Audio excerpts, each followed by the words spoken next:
fikrad ganacsi waxa weeye waa fikrad kasta oo runtii ka jawaabaysa baahi markaa jirta isla mar ahaantaana dhaqaale soo saaraysa waa fikrad ka jawaabaysa baahi goobta la rabo in laga shaqaysiiyo baahi taala oo dadkaasi ay u baahan yihiin fikradaasi marka la hirgeliyo waxay soo saaraysaa waxay soo saaraysaa dhaqaale ayay soo saaraysaa markaas la oranaya fikradaasi waa fikrad ganacsi haddaba daawada fikradda ganacsi marka laga hadlayo waxa weeyaan arrimo dhowr bay noqonaysaa fikrad ganacsi marka aad keenayso fikradaadan ganacsi waa inay buuxisaa mid ka mid ah arrimaha soo socda kow fikradaadan ganacsi waa inay noqotaa fikrad cusub oo ganacsi cusub soo kordhinaysa ganacsi hore u jiray waa inaad hore u jiray oo hore u yaalay haddaad soo kordhiso maha fikrad ganacsi laakiinse waa inaad fikrad cusub ay fikradani noqotaa ganacsi cusub oo hore aan u jirinna waa inay soo kordhisaa tusaale ahaan waxaad keentay magaaladii aad joogtaba waxaad keentay tiknolojiyad cusub hore aan loo isticmaali jirin macnaheedu waa maxay fikrad cusub weeyaan tiknolojiyadaasi haddii aad ka shaqaysay lacag kuu soo saarto yacni fikradaadii ganacsi way shaqaysa weeyaan taasi waa mid ama waxay noqon kartaa fikradaadan ganacsi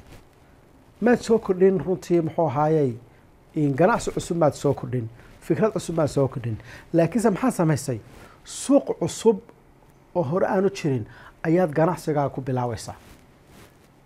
suuq cusub oo hore runtii aan u jirin ayaa maxaad samaysay ayaad abuurtayba marka maxaa la oranayaa war fikradaada ganacsina maadaama suuq cusub ay ka shaqaynayso fikradaasi waa fikrad shaqaynaysa ama maaha suuqan uu jiraye laakiinse ganacsiga ka jiray fikradaada laftigeedu way jirtaye suuqa laakiinse may baahi jirayn oo baahiyaha suuqaas u baahan yahay oo dhan kumay filan fikradda ganacsi ee shaqaynaysa marka suuqan cusub suuqan aad soo kordhisay waa suuq hore u jiray laakiinse maxaad soo kordhisay ganacsigii hore u jiray fikradii hore u jiray macaamiishii way wada gaari waayeen macaamiishii way kafayn kari waayeen marka adigiibaa soo kordhay oo fikradkii kuwoodii mid lamidaad keentay markaana fikradda way kuu shaqaynaysaa markaana way kuu shaqaynaysaayo sababto baahi baa meeshii taalla oo ganacsigii hore u jiray muu baahi tirin muxuu ahaaye wixii loo baahnaa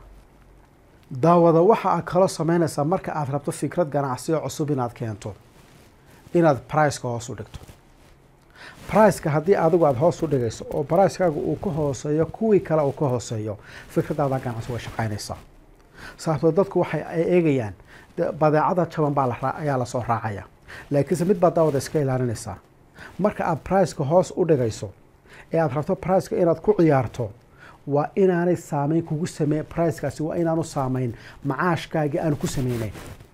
waa inay jirtaa waxaad kaga duwan tahay ganacsatada kale ood isticmaalayso oo adiga kuu saamaxay inaad priceka hoos u dhigto iyagana aanu saamaxayn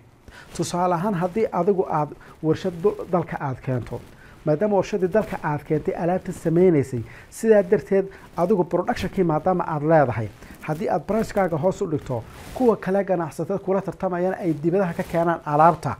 oo qarash badan uu ku taagan yahay taasi waxay keensan inaad ka guulaysato sababto adigu pricekii hoos waad u dhigi kartaa sababto adigu waxaad hoos ugu dhigi kartaa warshadeeda gudaha dalkay ka samaysan tahay marka productionkii adigaa iskale laakiinse iyagu dibaday ka keensanayaanoo qarash badan buu ku joogaa muxuu ahaayey dhoofidda ay keenayaan qarash badan buu alaabtaasi ay ku taagan tahay marka hoos priceka uma dhigi karaan marka waxaad fursad u haystaa priceka inaad ku ciyaarto ood hoos u dhigto taa markaa haddii aad fikrad noocaasa keento kuu saamaxaysa priceka inaad ku ciyaarto iyadoo aanay saameyn kugu sameyneyn waa fikrad ganacsiyo saxa oo kuu shaqaynaysa daawada waxaa kaloo fikradda ganacsi ay noqon kartaa inaad quality-ga hore u jiray mid ka duwan adigu aad keento alaabta suuqa way taallaa laakiinse adigu maxaad soo kordhinaysaa waxaan soo kordhinayaa quality kii hore ka duwan iskuulo badan baa dalka ka jira laakiinse maxaad tiri anigu iskuulka aan furaya waa mid ka quality sareeya kuwii hore oo wuxuu kaga horeeyaa waa macalimiinta waa manhajka waa dhismaha waa qalabka wax kasta waan kaga horeeya kuwa kale marka haddii aad quality-ga ku tartantana maxaa imanaya waxaa imanaya fikradda ganacsi inay shaqayso oo haddii aad sidaa suuqa ku soo gasho fikraddaad uga shaqaynaysa daawado waxaa kale oo fikradda ganacsi ay shaqaynaysaa haddii fikraddaada ganacsi ay noqoto mid ku habboon dadka macaamiisha ee aada rabta inaad ka iibiso haddii ay noqoto mid ku habboonoo kuwa kale kaga habboonna fikraddaada uga shaqaynaysaa tusaale ahaan waxaa tiri anigu dugsiga aan furayaa wuxuu noqonayaa dugsi aan keeno qalabkay isticmaali lahaayeen dadka dhagoolayaasha iyo dadka indhoolayaasha qalabkoodii baan keenaya macnaheedu waa maxay waxa weeye dadka dhagoolayaasha indhoolayaasha dugsigaaga ugu habboon oo kaga habboon kuwa kale la mida markay haddii habboonaasha meesha uu jiro oo adigu alaabtan aad ka baacamishanaysaa ay kaga habboon tahay kuwa kale fikradda way ku shaqaynaysaa tusaale kale aan ku siiyo waxaa tiran dhakhtar baan furanayaa laakiinse dhakhtarkayga waxaan rabaa sida ugu habboon inaan u isticmaalo customerska xanuunsanaya isoo waca bartoodaan ugu tegaya taasi maxay keensanaysaa dee ninkii macaamiisha muxuu odhanayaa aniga waxa ii habboon waxa ii fudud ninka dhakhtarka gurigayga igu imanaya igu daweynaya marka suuqa wada qabsanaysa markaa haddii ay fikraddaaduna fikrad ay noqoto ku habboonaata dadka macaamiisha oo saa usoo jiidata fikradda ganacsi way shaqaynaysaa daawada fikradda ganacsi waxay shaqaynaysaa oo lana waa fikrad ganacsi oo shaqaynaysa marka ay keensanayso service adeeg hore aanu jirin baad samaynaysaa adeeg aada u wanaagsan oo kii hore ka duwan haddii aad soo kordhinaysana fikraddaada ganacsi way shaqaynaysaa tusaale ahaan waxaad tidhi war anigu hudheel baan furanayaa hudheelka laakiinse aan furanaya hargeysaba waa laga wada furaye waa mid adeegiisa kuwii hore uu ka duwan yahay oo muxuu kaga duwan yahay wuxuu kaga duwan qofka kastamarka macaamiisha ah markuu sidaa usoo istaago markiiba waa loo shaqaynaya cuntada loo sameynaya wuxuu dalbaday sida ugu fiican baa lagu sameynaya hadduu u baahaya gurigiisa loogu geynaya oo yidhahdo guriga igu keena adeega noocaasa waanu leenahay lacagta markuu bixinayo qaabka u bixinayo qaabkaasay noqonaysaa adeegyadii hore ee hudheelada ay sameynayeen mid ka duwan haddii aad keento ha noqoto xagga degdega ha noqoto xagga soo dhaweynta macaamiisha ha noqoto iyo la hadalkooda ha noqoto xagga bixinta lacagta marka la bixin sida loo bixinayo ha noqoto xagga raaligelinta macaamiisha haddii adeeg kuwii hore ka fiican aad keento oo waxaan aad keenaysaa badeecadaadu ay nooca u shaqaynayso markaana suuqa waad soo geli karta sababtoo adeegii servicekan aad bixinaysaa uu ka duway kuwii hore waxaad tiri anigu adeeg baan bixinaya adeega aan bixinaya waxaan rabaa inuu serviceka aan bixinaya waxaan noqdaa inuu noqdo ka ugu fiican qaabka ugu fiicana waan u samaynayaa marka haddii ay taasi timaado adeega kuwa hore inuu ka fiicnaado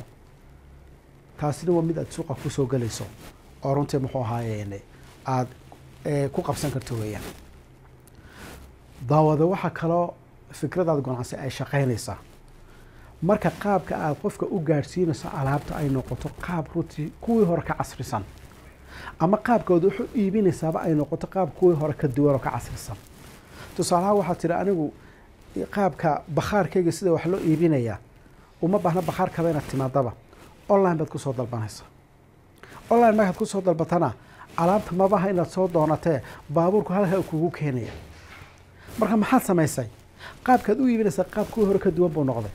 qaabkaad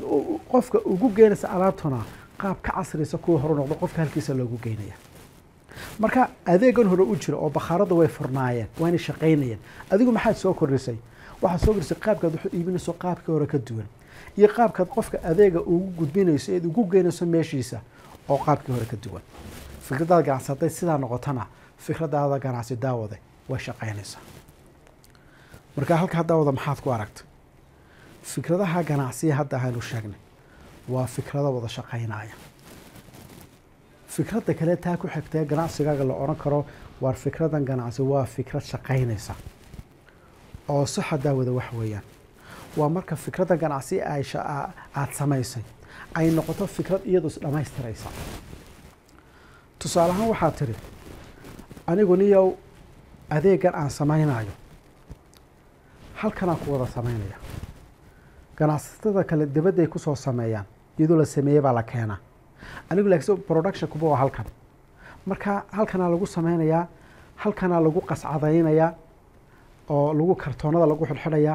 halkana lagu iibinaya halkana lagu dhamaystiraya haddii fikradaada nooca noqotana waa fikrad shaqayn karta sababtu waa maxay markaad adigu tahay qofka wixii dhan soo saaraya qarash badan baa kaa baxa kaa dhimaya oo kaa yaraanaya macaash baa kuu fuulaya waxa kale kuu dheer adiga quality-ga adiga maamulaya oo production-kii maadaama adigu aad leedahay quality-ga ugu fiican baad ka dhigi kartaa wax kastood soo saarayso waxaad odhan kartaa qaabka ugu fiican baan u soo saaraya marka qaabkaa haddaad u dhigto haddii quality-ga ugu fiican aad ku soo saarto qarash badanna uu kaa dhimno maxaa imanayaa fikrada ganacsi suuqa inay ka shaqaysaba oo dadkii alaabaha soo dhoofin jiray ay runtii qarash badan maadaama ay ku qaadan jirtay iyaga arrintan aanay u suurtogelayn oo adiga markaa ay noqoto inaad meeshii ku soo gasho quality fiican maadaama wixii adigu aad samaynayso quality-ga ugu fiicnaa iyo macaashkii ugu badnaa iyo qarashkii ugu yaraa ay kuu suurto gashaa dhici karta markaa taasina waa fikrad runtii aada suuqa kusoo geli karto markaa daawada qodobkaasina waa qodob kaloo muhiima qodobka kale ee aada suuqa kusoo geli kartaa daawada waxa weeya ee la oran karo waa fikrada ganacsi way shaqaynaysaa wax weyn adigoo alaab hore u jirtay wax ka bedela alaabta hore u jirtay oo suuqa ka shaqaynaysay ayaa qaabkii hore ka fiican oo ka wanaagsan oo ka casriyeysan aada u dhigtay hadda taa aada samaysana fikradaadu way shaqaynaysaa alaabtan way jirtay way shaqaynaysay way taalay laakiin maxaad soo kordhisay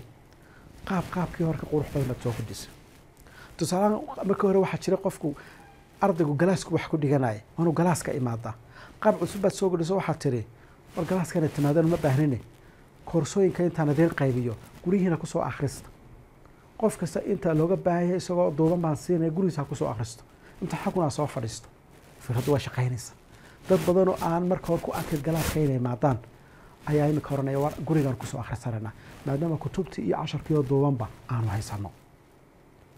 markaa daawada fikradda laftigeeduna waa fikrad shaqaynaysa markaa xaggaa waxay nooga soo baxay daawade fikrad ganacsi haddii aad rabta ina aad samayso qaybaha aan soo sheegay mid ka mida waa inay soo hoos gashaa fikrad cusub waa inay noqotaa ama suuq cusub waa inaad furaysaa